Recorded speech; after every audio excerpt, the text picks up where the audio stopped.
Hey everyone, this is Dan Cohen with Behind the Headlines. Today, I have a really great guest to talk about China and issues in Xinjiang in general, which has just been now is at the top of the kind of U.S. foreign policy agenda.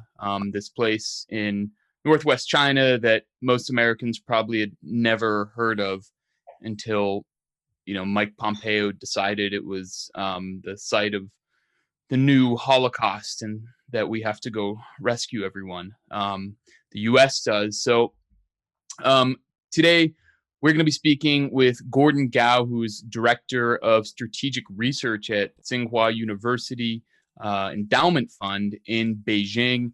He is from Xinjiang. He grew up there and now he lives in Beijing. And so, Gordon, I was hoping to get Nathan Rooser, that kid from Aspie, because he seems to know Xinjiang so well from Google Maps, but he wasn't available. So instead we had to get someone who's actually from there and speaks Chinese and everything. But so thanks a lot for sharing your time. Thank you, Dan. And hello, everyone who's watching this video. So it's a pleasure to talk about Xinjiang because I was born there and I lived there for almost 20 years. And I think more importantly, I'm an ethnic minority group there. So I'm Mongolian. So these three layers of identity, I think, does help me to comment a bit on Xinjiang. I think that's the interesting things for today. I think. Well, so tell us about your background. Like you said, you are of an ethnic minority. You're Mongolian, and so what does it mean to be a minority in China, especially in Xinjiang province, or Xinjiang Uyghur Autonomous Region, as it's called? Is that right? That's the official title.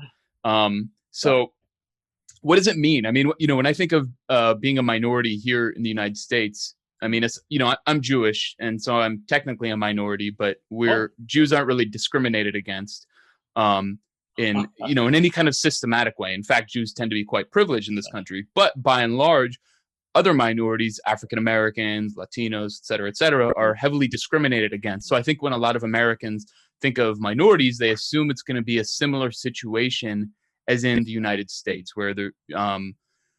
So what does it mean to be a minority in China? If you want to talk from personal experience, growing up, or or broader political, anything else, policy. Good. I think you're asking the right person for this question. It's very interesting and complicated issue, but I think I can tell the audience, share with the audience something of myself, my personal experience. First, I was born in Xinjiang and I am Mongolian, but I have to say that I'm half Mongolian because that's the truth. I'm half Mongolian on my mother's side and half Han on my father's side, but I'm registered as Mongolian ethnicity on China's ID system and household registration system, which is well known as Hukou. So I'm basically treated as a full Mongolian by the system, by the China's household registration system. And you can see on my ID card, says that I'm from Xinjiang and my ethnicity is Mongolia. So, which I think is associated to your questions that how does it feel and how it is to be an ethnic minority in China. So when I was born, I'm half Mongolian on my mother's side, half Han on my father's side, but everyone agrees that I should be registered as Mongolian instead of Han. Do you know why? I mean, presumably there's some kind of benefits, some sort of affirmative. Here in the U.S., we have affirmative action programs that also can offer benefits, but it doesn't change the fact that there is, built-in discrimination. But presumably that's why. I mean, yes, because there's a social economic benefits for the ethnic minorities in Xinjiang and in other parts of China. So my father and mother of course, are a little bit selfish that, okay, enjoy it. In order to continue to enjoy that benefits, we should register a U.S. Mongolia, which the law does permit this. If you have, both blood on your both sides, you can choose as a kid to register as which ethnic minority group or as Han group. So yeah, the first thing is, yes, there are something like positive discrimination in China for the ethnic minority.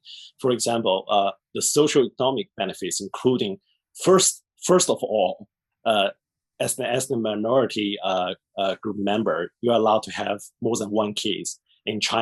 Especially in China's 1980s and 90s, when the one-child policy was the most strict all times. So that's why my very existence is the first benefits of the ethnic policy, because I already have a sister. So I'm the second child of my family.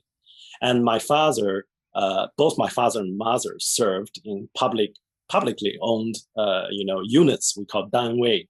So this kind of working places or this kind of working units have the most strict one-child policy rules. So if you are, if you're Han Chinese, if you are having more than one child, you can be fired immediately. So the reasons that I can be here talking with you is because my mother is ethnic minority in Xinjiang.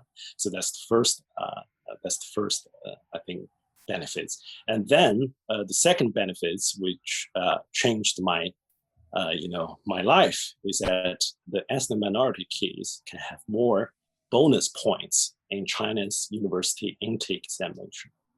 Do you have any idea of what's that? I do not. No, I do not. It's basically similar with SAT, SAT in the United States, but it's way more hard and way more strict. Because SAT is basically, my understanding of U.S. university intake SAT, a part of that, your performance, outside of the campus, outside of the classroom, can be evaluated as a part of your university intake criteria. Is that right? And the other half, or less than half, is about your examination result and your SAT result. Is that right? It's a comprehensive system to evaluate and to examine your performance of your study in high school. But in China, the university intake exam is just one of you. So if you're doing good, you're going to good universities. If you're doing bad, probably you will be turned down by universities, and you do not have the opportunities to receive higher education. So it's a life or death matter for most of the Chinese kids back to 1990s and early 20s. But nowadays, a lot of kids can go to overseas, to go to universities in the United States, in Europe, in Australia, and other parts. But back that time, when Chinese economy was not that developed, and I think university intake examinations very important. Is a life-changing experience. So because my mother was Mongolian, I'm registered as Mongolia. According to the Xinjiang local government's policy and law, I was awarded 10 bonus points for my university intake examination.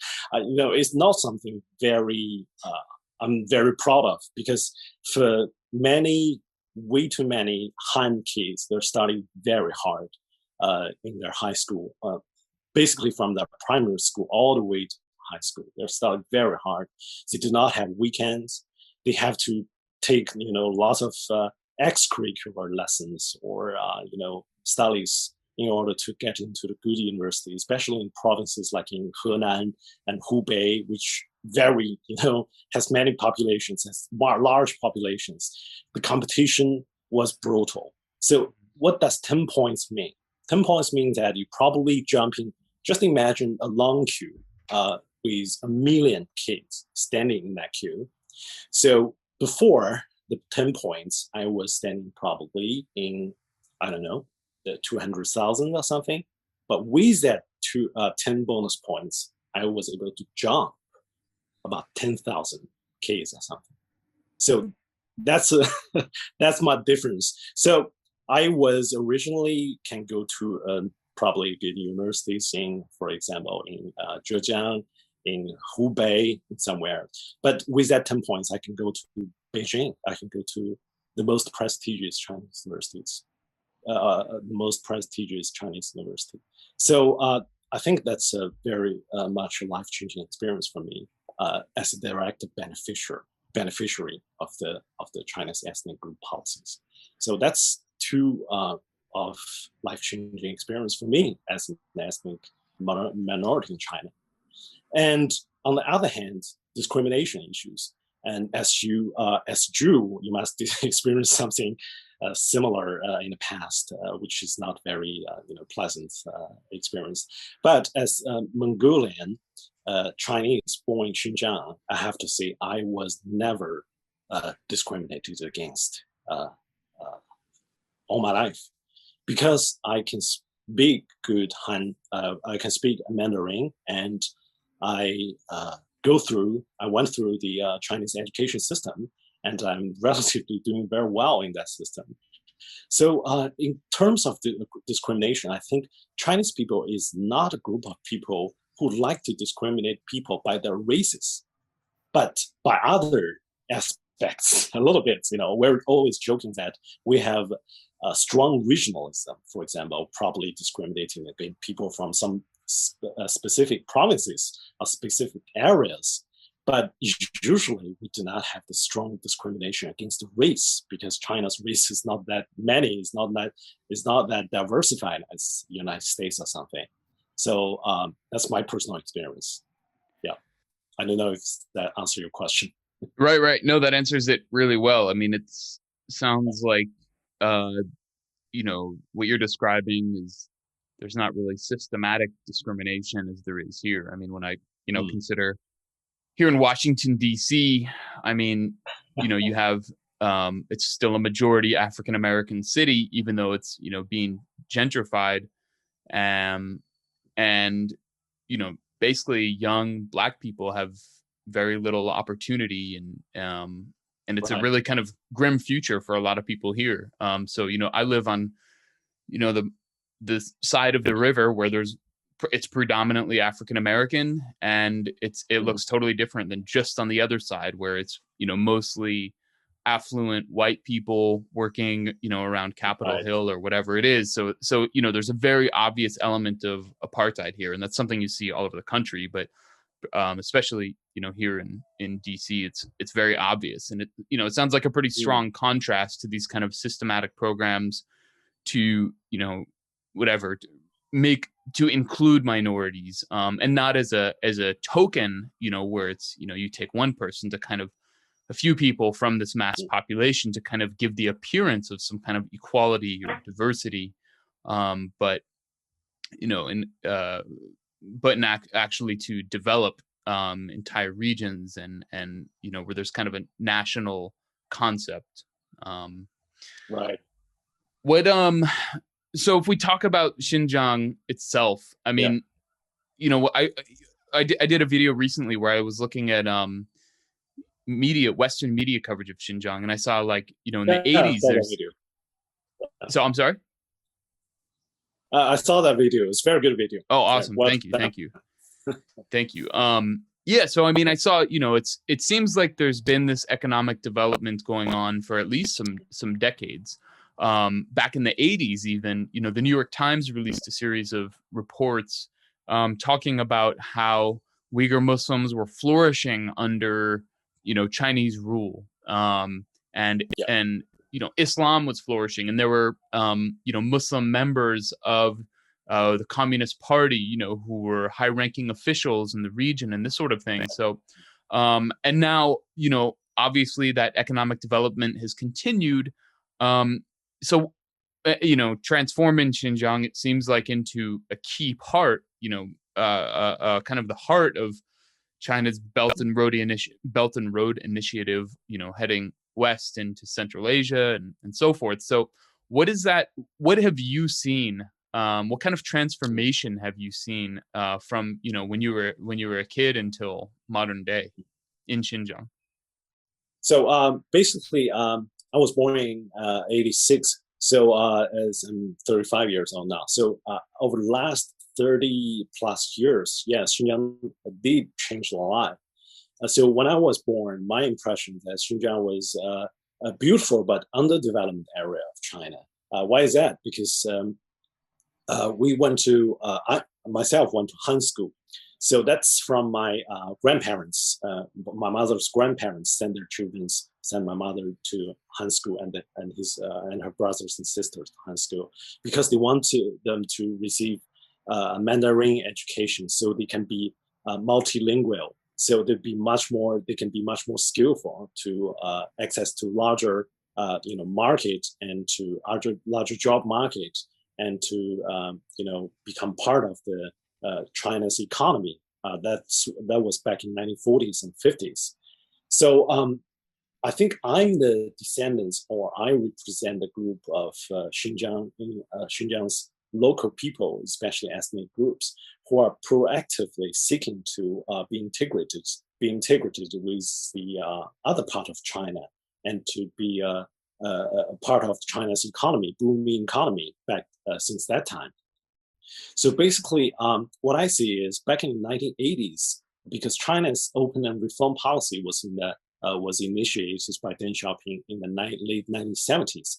So back to that time, I think in the first half of the 1980s, because I was just born, so I heard this mostly from my parents and my sister.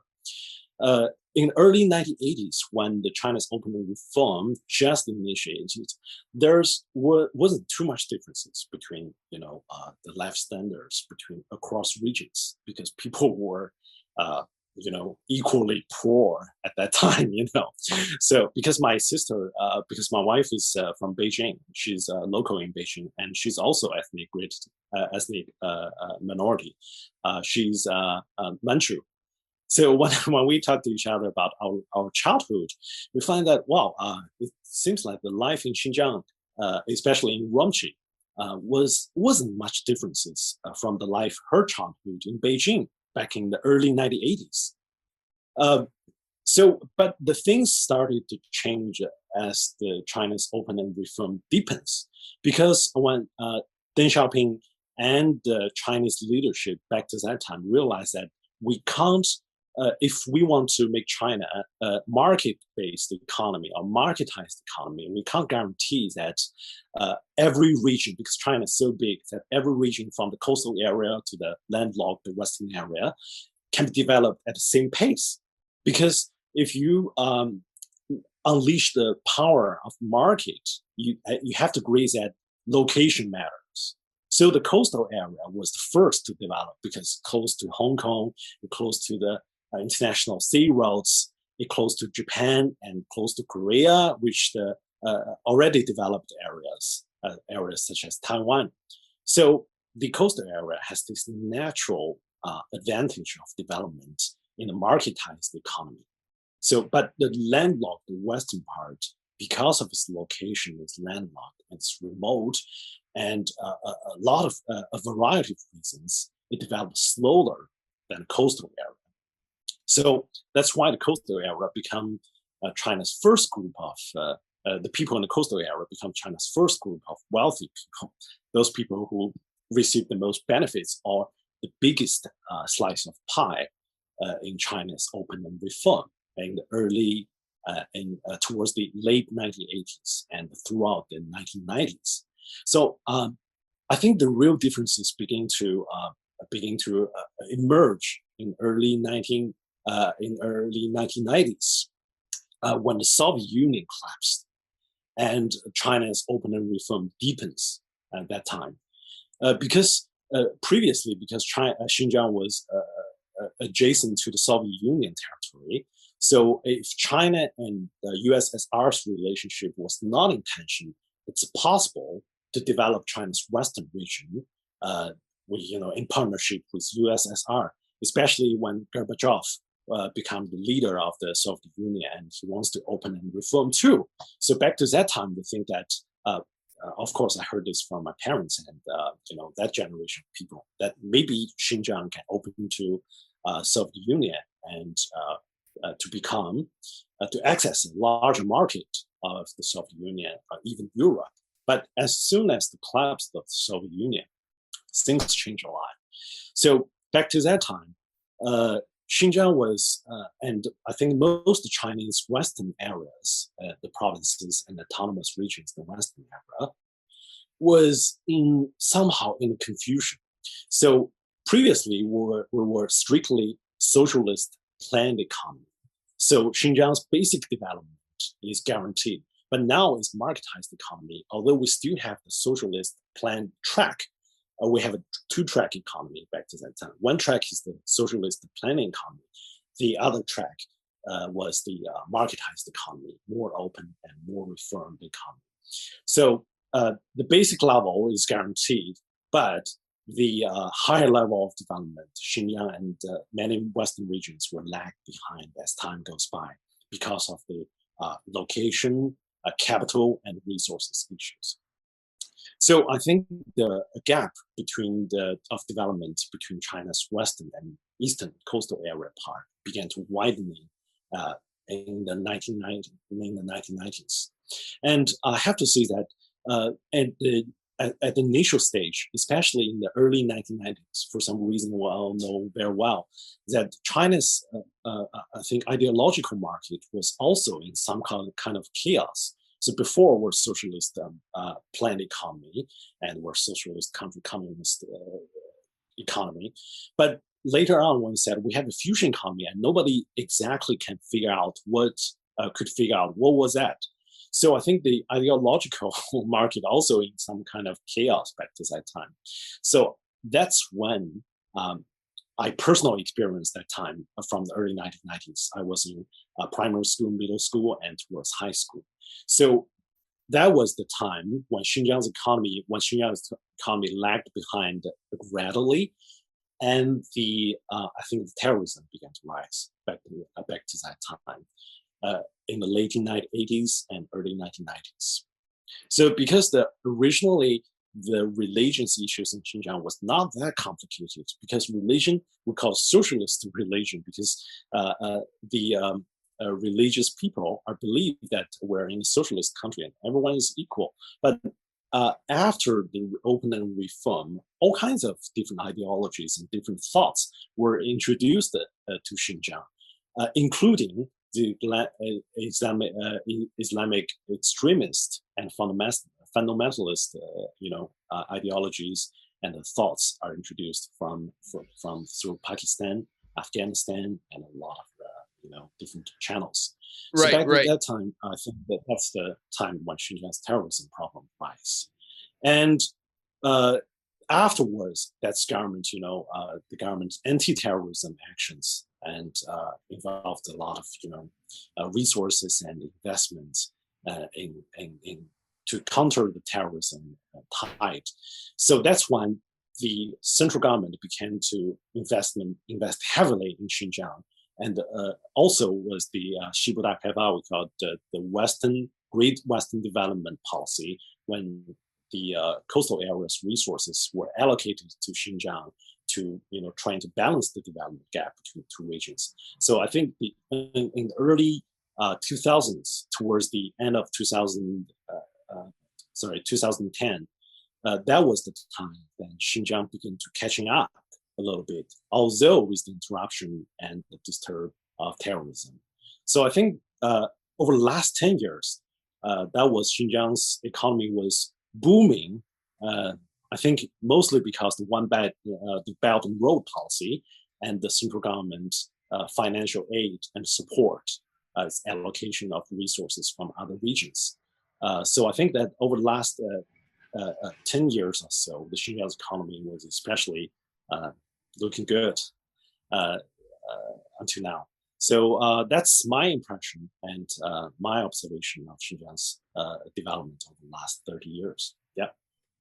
Yeah, I think it's important to mention, you talked about kind of Islamic fundamentalism coming to Xinjiang with the opening and reform, and a lot of that goes back to Afghanistan and Pakistan, where the U.S.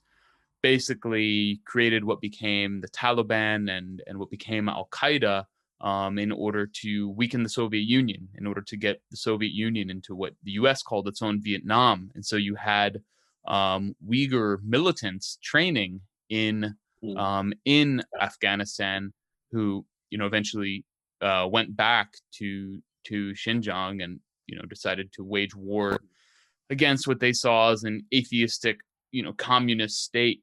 And so that's still an issue that's prevalent today, even all the way to Mike Pompeo delisting the Eastern Turkestan Islamic Movement as a terrorist organization in his final weeks in office. And now, and the U.S. is even last year or 2 years ago was bombing Uyghur jihadists in Afghanistan. There's a really kind of remarkable video of a U.S. general, some top military figure talking about that. So the U.S. kind of has this like on and off again, hot and cool relationship with these Uyghur fundamentalists, many of which there are supposedly 10,000 of them in Idlib, Syria. And so I've no doubt that China is very much taking an interest in what's happening there. So I mean it's a really important part of understanding the development of Xinjiang province and how the U.S. has sought to kind of use fundamentalism as a tool to weaken China, and continues to this day. Though it's, to me, it's pretty clear that China is well aware of this tactic and is it's not a small weak state. It's very capable of taking care of this problem from with its security services. So now the U.S. has taken up this what it says is the cause of forced labor and genocide in Xinjiang. And myself, I've of course never been there, and it's really difficult to know what's happening on the ground. But those of us who've examined the evidence that's presented, it's clear that they're lying. I mean, these, the sources, of course, are Adrian Zenz.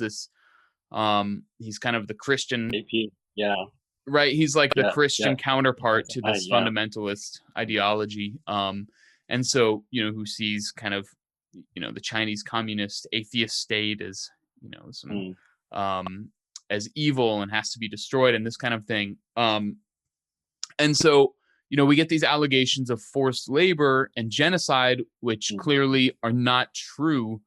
But and we have now sanctions being leveled against companies in Chinese companies that sell their product to international companies and American companies, mega corporations, Nike, et cetera, et cetera.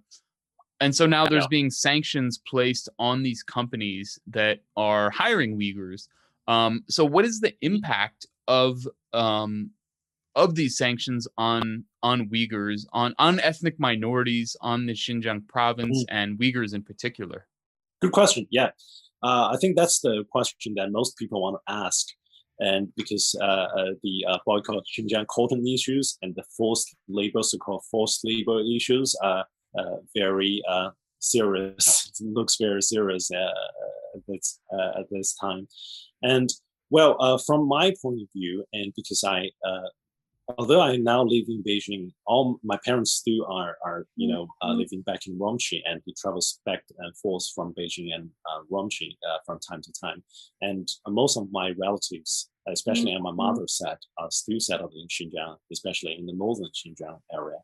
So I often talk to them and ask them, in some international media, especially Western media, are accusing that Xinjiang is using Uyghurs as forced laborers, and we were depicted as thugs, as bad guys, and we built a lot of concentration camps. And what do you guys think about this?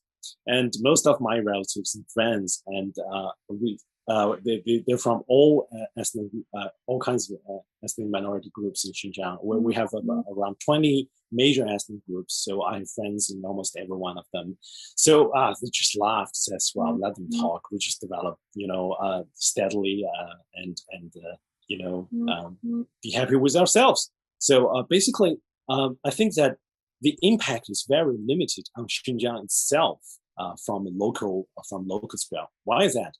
Because if you look at Xinjiang's economic structure, it's a basically an inward-looking economy. Why is that? Because Xinjiang's economy is basically integrated with the we call 内地, the other parts of China, the coastal area and the central area of China. So most of Xinjiang's resources were exported to this part of China instead of export to foreign countries, to consumed by foreign companies. So this international sanction did have some impacts on Uyghurs and on ethnic minority groups in China. How? They lost their jobs. I mean, the forced labor issue, I just can't figure out how they make this conclusion. Let's make cotton picking, for example, cotton planting and cotton picking, for example. You know, Xinjiang is famous for its cotton. It's one of the best quality cotton in the world. It's premium cotton, and since I was very little, I always heard on the news, TV news, and when I able to read on newspapers headlines that, for example, Henan, Chongqing, or Sichuan provinces organize, thousands of labor come to Xinjiang to help us to pick the cotton, because the cotton picking needs some skill and it needs heavy, intensive labor to pick the cotton in a relatively short period of time when the cotton, flower ripes. Because if you pick up later, probably will rot or be ruined by the rainfall or something. So yeah, it's a labor-intensive job. But how can you force people to do a skillful labor-intensive job? How do you supervise them to make sure that doing their job, especially under forced condition?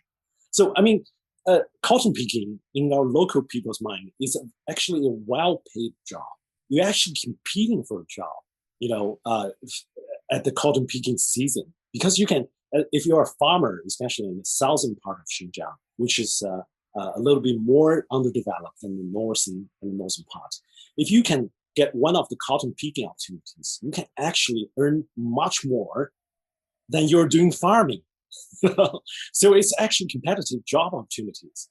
And I heard that, I read a little bit of Terrorism's report and some other reports claiming the forced labor in Xinjiang, especially in cotton picking, just said that the government forced university or college students or school students picking the cotton. I just burst into laugh. Because why? Because my brothers, several of my cousins, I don't have brothers, sorry. Some of my cousins were in that cotton farming area of Xinjiang, studying in Shihezi and some other areas. So, in Chinese college or high school or something, we have this social voluntary service program or military training program. So basically, it teaches you to do teamwork and to let you have a taste of what it really means to do farming or hard labor. So you can realize the importance of, for example, the pressures of food or of resources, because it doesn't come easily, because you have experienced the hardship. So some colleges and high schools in that cotton farming area of Xinjiang, instead of doing military training, I did military training as my service to the country. So, but they do cotton picking, because it needs labor at the cotton picking time, of course, but it can also be a taste for them to do the hard labor, to let them realize that life is hard and you should, just cherish what you have, or cherish what the laboring people created. So they do about 2 weeks cotton picking, but there's no quota for them. So there's not such things that you must pick how many kilos of cotton or something. There's a very limited, quota for you every day. But it's just like fun. You're enjoying, and it's a compulsory course for the good and they do not expect the college students or high school students to do the real skillful hard labor and to produce how many good cottons. It's just a social voluntary training or service program. That's all. And most of the kids in Xinjiang, especially in the cotton farming area, did that. They got, kind of starting points, or they got GPA points through that. They do not that for free, so they get paid in some sense. So that's how they use this evidence, so-called evidence, as a forced labor. And for the other information and the so-called evidence in the area, those who lived in Xinjiang were mostly burst into laughter. So that's how ridiculous the so-called evidence was. So in terms of impact, I looked up the data about Xinjiang's cotton. The Xinjiang's cotton are 100% consumed domestically in China. We do not export any of the raw cottons overseas, abroad. We might export some cottons abroad, but only because that the international multinational companies like H&M and Nike and Adidas buying Xinjiang's cotton and making products through their Chinese branch companies or their partners in Xinjiang something. And they made the products within China. So they do not export to somewhere else and making products there. So I think there's two level of impacts for this boycott. The first one is because in northern Xinjiang, most cotton farms are owned by the collective. And in southern part of Xinjiang, most of the cotton farms are owned by Uyghur people. And they are actually landowners. So they own their own cotton farms. So one of the direct impacts is that they will reduce the income for the Uyghur cotton farmers this year. But it wouldn't be last too long because the Xinjiang cotton is very good quality, has very good quality, it's premium cotton. So other buyers will come in, cut through the market quickly to get, to get a cotton for themselves instead of to H&M and to Adidas and Nike or something, some internet multinational brands. So they will suffer a loss for sure, but not very big. And the government will also have some policies, aid policies for them to make sure they get their money on the cotton. So I think firstly, the Uyghur people will say that the Western media are actually jeopardizing their interest in their name. That's very ironic, and that's how ridiculous thing that would be. And I think that on the second level, the impact is the multinational companies will suffer heavily loss in China this year. That's no doubt, because it's not only that they're not allowed to buy to purchase the high quality Xinjiang cotton. It's also because the reaction of the Chinese media and many Chinese people, and because it hurt their feelings of this forced labor thing. So I think that the loser will probably, in short term, will probably be multinational companies.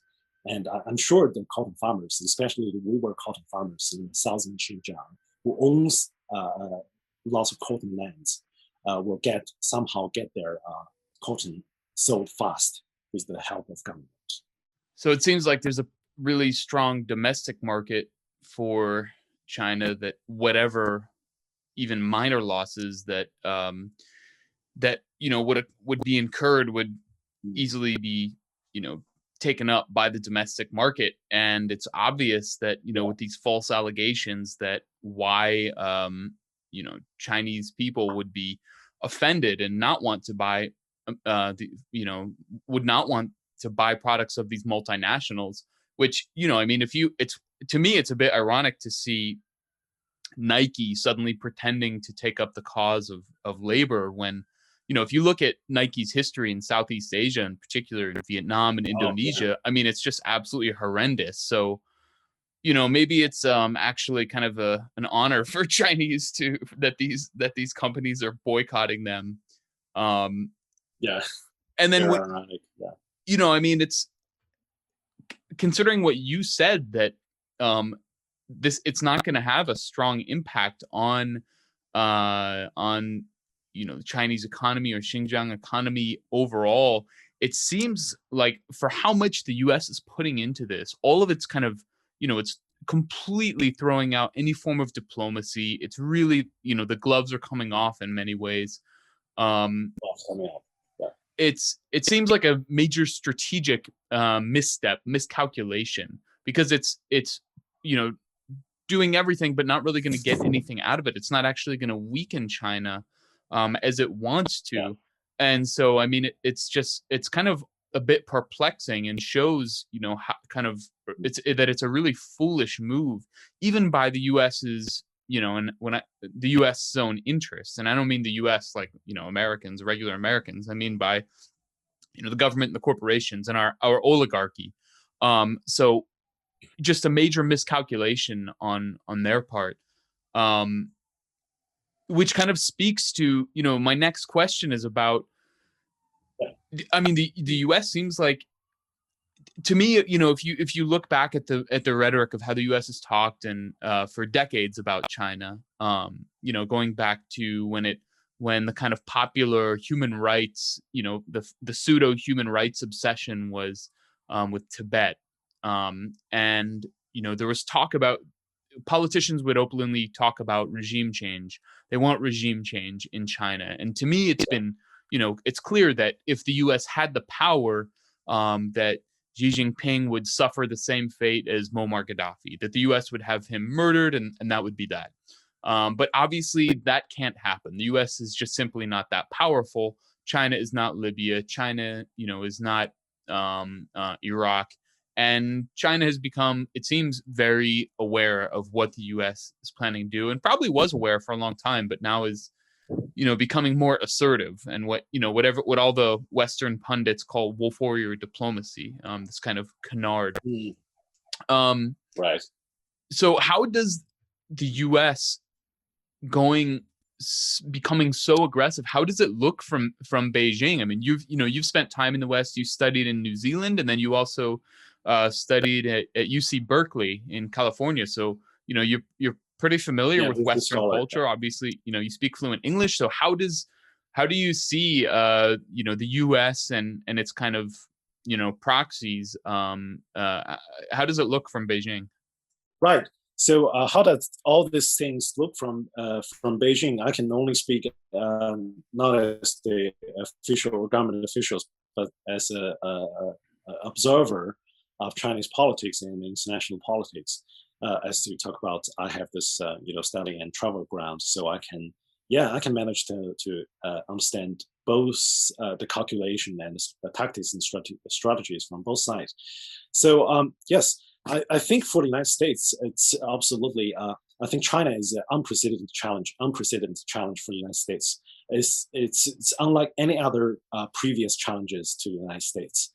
So I think from Trump to Biden, they all agree that China is a major challenge, and this challenge, I think, is comprehensively is unlike the Cold War that the USSR Soviet Union challenged the United States mainly from military aspects, but China, it's from education, technology, trade, finance, artificial intelligence, almost include everything. So it's very serious if we looking from the DC to and looking China. So how do United States were dealing with this unprecedented challenge? I think the United States will develop several strategies because a military competition is already going on, but hot war is unimaginable because we already have MAD in the Cold War, the mutual assured destruction. Even China does not have the ability of MAD. China does have the ability of limited nuclear strike back. So that's unbearable for the United States and other countries. So from a realistic point of view, I think a hot war, total war is not realistic to tackle this challenge. But the challenge, I think the United States is trying to use some tactics inherited from the Cold War era, because Cold War, the United States was the victor at last. The Soviet Union collapsed. So the China, I think for some for some hockeys in the United States, especially in the Republican Party, I don't think they think that there's profound differences between China and the USSR. Probably many people are just taking China as the second Soviet Union, much more stronger comprehensively. So I think they're trying to use similar tactics to cope with the Soviet Union, to cope with China. So that includes a lot of propaganda warfare and the economic trade. I think China's trade is very important in the United States. I think Trump already did that. Trade is a very good leverage to deal with China, I think. And for Biden, I think the problem is much more difficult because I think the trade war has already been almost exhausted by Biden. So, but by Trump, sorry. I think Biden needs to develop some new areas of competition.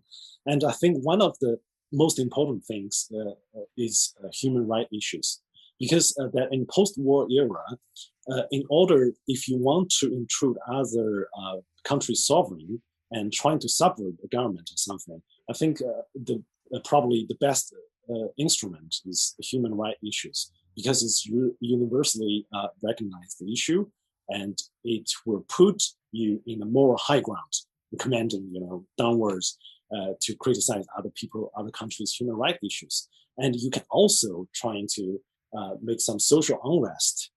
For example, Xinjiang, maybe they perceive Xinjiang as unstable area because of terrorism, religious issues, and the Islamic populations in Xinjiang, which is quite different from other parts of China, with Han population as the major group, local group.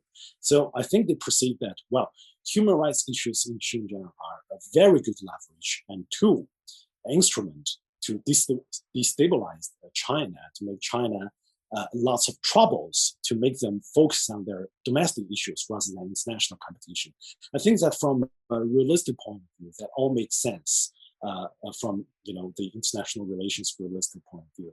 But I think the problem here, as you mentioned, that the United States government and the Western media and lots of Western governments, for example, from UK to Western Europe, so to the European Union, they actually exert or invest heavily in this propaganda on Xinjiang. But in Xinjiang, doesn't impact a lot. The voice is mainly in the Western country themselves. I find it's quite interesting that some of the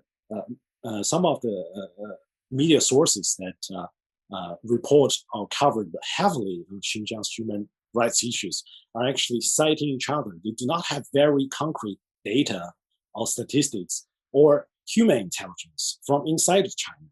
They are collecting intelligence or collecting information from these overseas Uyghurs and from each other. And of course, from Adrian Zins or the Australia Strategic Policy Institute, such like the institute like this. So, as ethnic minority who actually born and lived in Xinjiang, I don't think these stories are our story or Xinjiang story. I think it's for the Western people, it's for the Western government, and it's not for us, because I don't see they actually describing us. Everything just looks so strange and bizarre. Then, if you lived in Xinjiang and you actually spent 20 years and know lots of people in Xinjiang, so I think it's nothing to do with us. It's a story of the West of trying to persuade themselves that Xinjiang is back. Xinjiang is a big concentration camp. It's the 21st century's gulag, and it's China is a bad guy who take human rights issues as nonsense, nothing, and they can to intrude. They can just do whatever they want. So I think this image depicting or problem framing can make not only the United States or the whole Western world have this feeling, this feeling of standing on a moral high ground and trying to make social unrest inside China. But I think that what they probably mistaken is China is not like the USSR. And I would be honest with you. If 20 years ago, the United States and the Western world use the same tactic, that would be a real serious problem for China and for Xinjiang, because the terrorism back to that time was in the peak, and our government, didn't find a very effective solution to cope with that issue. And we also have this big development gap between the coastal area and the landlocked western area of China. So all kinds of the social economic problems together make Xinjiang somehow fragile, over the last 20 years, 20 years ago, sorry.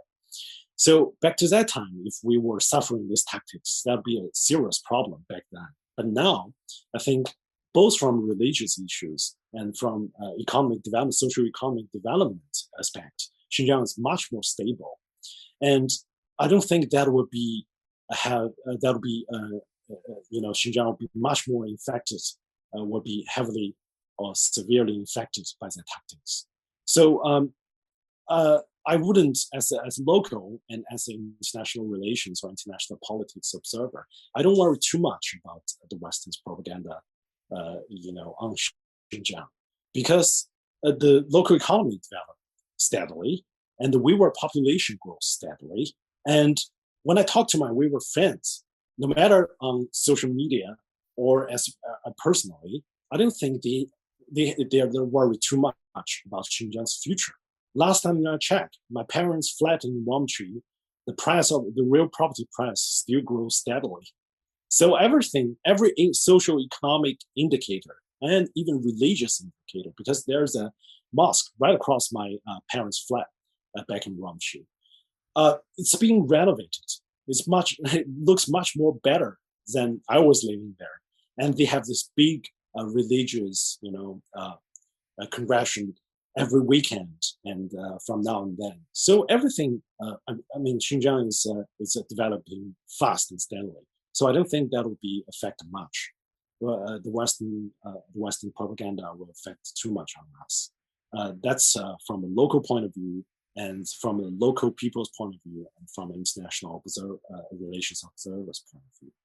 You mentioned the possibility of a hot war, which I agree with you is pretty unlikely at this point because of mutually assured destruction. While the U.S. has a much larger nuclear arsenal, it doesn't take much to be able to inflict severe damage. However, I do think it's important, that I think wars don't always happen intentionally. It's not always, the spark that ignites the war is not so always intentional. And the U.S. is creating a lot of provocations. Of course, I don't think Xinjiang is the place where that would happen, but somewhere like Taiwan or something like that. Taiwan, of course, trying to say exactly, precisely. And so, I think maybe we can discuss a little bit, this buildup that's going on, and kind of the technological aspect of it. I mean, one of the things that I started researching some months ago is what's called the third offset strategy, which is basically since 2014, 2015, the U.S. has implemented the strategy to offset its military abilities from China, because basically it has assessed that China and Russia have caught up to its military abilities in terms of basically nuclear capabilities and regular weapons of precision guided missiles, stealth technology, surveillance, these kinds of things, which the U.S. for a long time had an advantage in. And now it's basically said, well, the way that we're going to be able to maintain our military dominance over China and Russia, but more over China, the U.S. sees as more of a threat, more of a capable threat, is to have the most modern technology. And so the emphasis on the United States is artificial intelligence, is hypersonic weapons, is drones, swarms of drones, undersea, in the air, this kind of thing.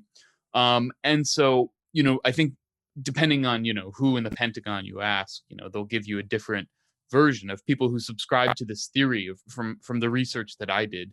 And artificial intelligence, I think, is kind of the biggest one.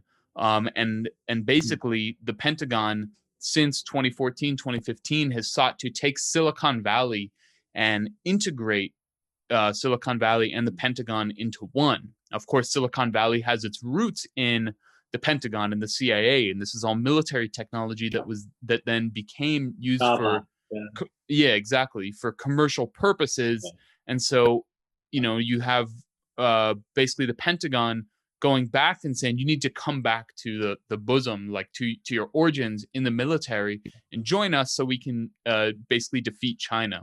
And the figure in Silicon Valley who's been leading this is Eric Schmidt, the former CEO of Google, who I still believe is on its board of directors. But he has been kind of the key person trying to unite the Pentagon and Silicon Valley companies.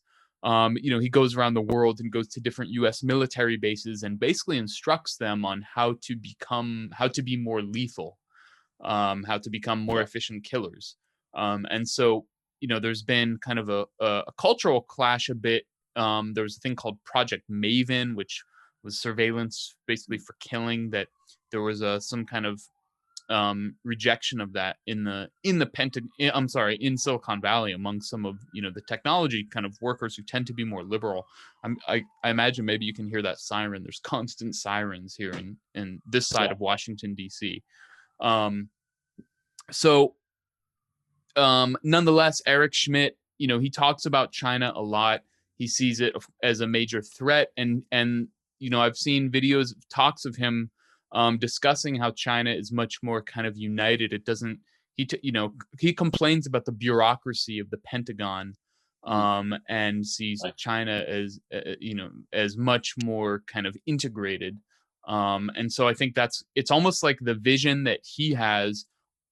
To me, it seems like he's trying to kind of do what China is doing or reflect China, because not only do you have maybe more integration, but you also have, young people, that are very motivated, and there's, a lot of emphasis on education and STEM learning and all this kind of stuff. So how do you see, how do you see kind of Silicon Valley versus, whatever China's version of that is, and this, I guess arms race is what even someone in the State Department, a former State Department official, called it, an artificial intelligence arms race, and what are the potential dangers of that?